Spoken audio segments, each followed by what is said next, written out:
Going back to gun choice inside the home, earlier I mentioned that pistol caliber bullets like 9mm 45 ACP, they actually do a really good job of going through materials inside the home, whether it be sheetrock or whether it be studs like a 2x4 or something like that.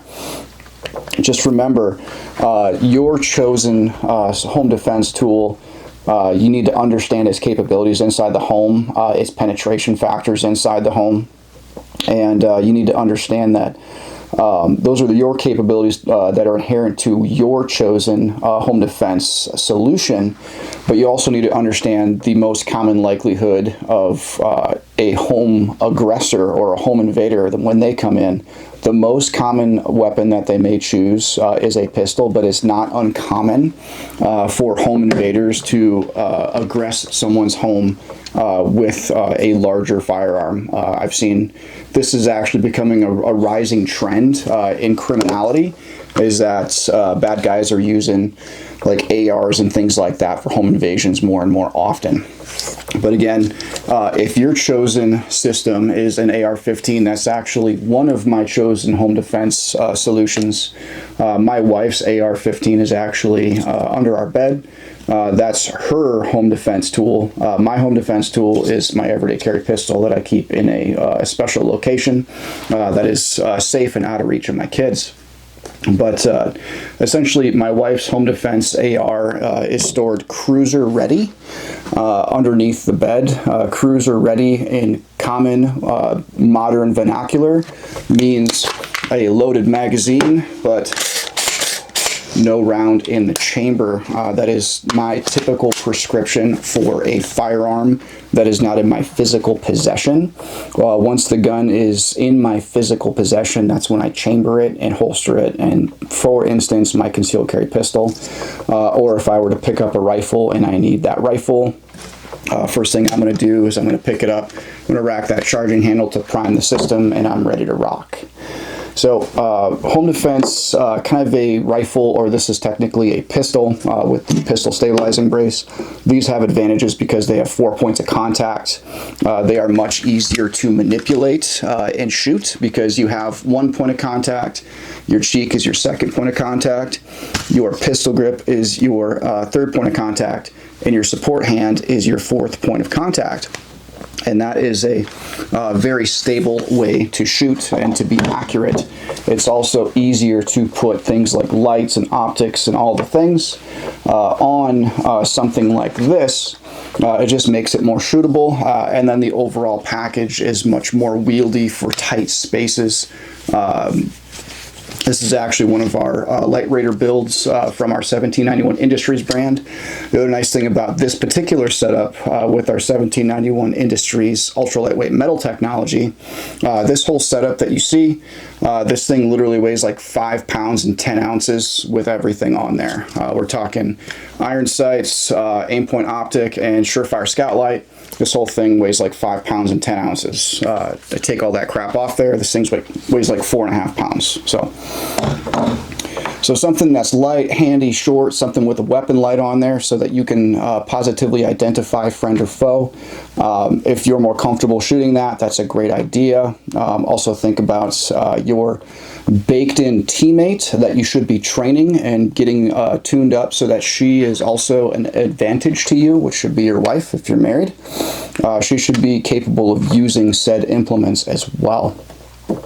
Something that I did, I used to train full-time, and now I come on as a contractor to teach a tactical rifle class back home where I'm from. And like once a year I'll do this through a local firearms trainer. And one of my things that I require is I have my salary for contracting the teaching of the class, and then I get to have one free spot in class. And one time I actually gave that free spot in class to my wife so that she could take a proper fighting rifle class and understand how to use her rifle. So make sure that your spouse is getting training on these things. So, all right.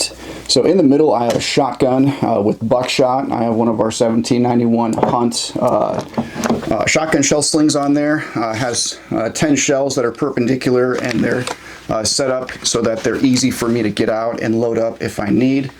If I need whatever's in the gun plus 10 buckshot shells, it is going to be a very spicy party. And when law enforcement arrive, I can imagine what the blood spatter analyst and the forensics team is going to think when if I need all of that. But anyways, I digress. A shotgun has its advantages and disadvantages. Something that I used to have on here when I used to think about this a lot more seriously about home defense. You should have a weapon light on your gun. As you can see here, I used to have a pick rail drilled and tapped there, and I had a weapon light on there back when I used to think about this more seriously for home defense. I have since removed that because it was bugging me and I needed that light for something else anyway. So I took that off. But I could certainly put it back on should I decide that I want to lean more towards a shotgun for home defense. Now, I will tell you some reasons why I've started to lean away from it and why I don't take this more seriously for home defense right now. So, shotguns defeating barriers. Heck yeah. When you pull the trigger on a load of double-aught buckshot and that slams into a 2x4, I mean, it's like the 4th of July, man. It has some energy, some serious energy. And you got to imagine you have those 9 pellets of double-aught buckshot. Some of that concentration is going to hit that 2x4. And you have a few of those hitting that 2x4 at once, and it's going to put down a serious amount of hate on that 2x4. Some of that stuff's going to rip through. But you have a pattern to your shotgun. Some of those pellets are going to go through sheetrock as well. It's a little bit less controlled, can be a little chaotic when a high velocity projectile hits something. It wants to then divert from its original trajectory.